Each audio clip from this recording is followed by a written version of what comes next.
मुसलमानों का देश नहीं है, ये हिंदुओं का देश है। यहाँ सिर्फ हिंदुओं को रहने का अधिकार है, और बाकी ये जो भारत की संस्कृति के साथ खिलवाड़ कर रहे हैं, जो भारत के नहीं है, वो किसी के नहीं है।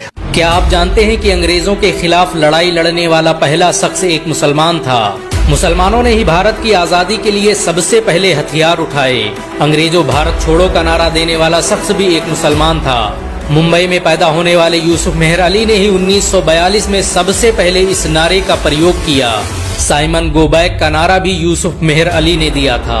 बहुत कम लोग जानते हैं कि मुसलमानों ने ही असहयोग आंदोलन की शुरुआत की थी।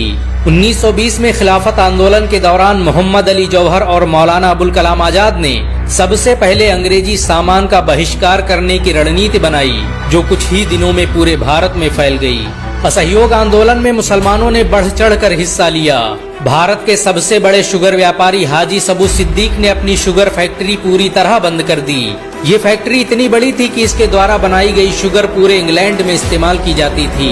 बहुत कम लोग जानते हैं कि बाटा कंपनी भी मुसलमानों की थी, जिसे असहयोग आंदोलन के दौरान एक अंग्रेज ने खरीद लिया था। मुसलमानों ने इस आंदोलन के समर्थन में अपना सब कुछ कुर्बान कर दिया। आपको ये जानकर शायद हैरानी हो कि भगत सिंह का केस लड़ने वाला शख्स भी एक मुसलमान था। बैरिस्टर आसिफ अली ने भगत सिंह का केस तब लड़ा जब कोई भगत सिंह का साथ देने को तैयार नहीं था। अगर शोभा सिंह ने भगत सिंह के खिलाफ गवाही न दी होती तो भगत सिंह फांसी के फंदे पर चढ़ने से बच जाते। इंकलाब जिंदाबाद का नारा देने वाले हसरत मोहानी भी एक मुसलमान थे। उन्होंने ही भारत की आजादी की रूपरेखा तैयार की थी। इतिहासकारों के मुताबिक 1857 में होने वाले विद्रोह में 50,000 से अधिक उलमाओं को फांसी दी गई और लाखों मुसलमान सरेआम कत्ल कर दिए गए। 1857 में दिल्ली से लेकर कलकत्ता की रोड पर कोई ऐसा पेड़ नहीं था जिस पर मुस्लिम उलमाओं की लाशें न टंगी हों। मुसलमानों ने ही भारत की आजादी के लिए पहली जंग लड़ी। मैसूर के सुल्तान हैदर अली और उसके बेटे टीपू भारत की आजादी के लिए शहीद होने वाले पहले शासक थे। मशहूर क्रांतिकारी अशफाकुल्लाह खान सबसे कम उम्र में फांसी पाने वाले भारत के पहले व्यक्ति थे। औरंगजेब के शासनकाल में अंग्रेज कभी भारत में दाखिल न हो सके।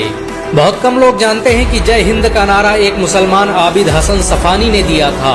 ये नारा आज भी भारतीय सेना और शासकीय प्रणाली में सम्मान स्वरूप इस्तेमाल किया जाता है।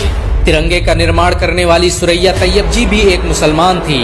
उन्होंने ही भारत के राष्ट्रीय ध्वज को वर्तमान रूप दिया था। हैदराबाद में जन्मी सुरैया तैयब जी के जरिए बनाया गया तिरंगा आज भी पूरे भारत में लहरा रहा है।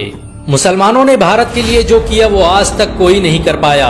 कानपुर में पैदा होने वाले अजीमुल्लाह खान ने ही मादरे वतन भारत की जय का नारा दिया था, जिसमें बाद में कुछ सांप्रदायिक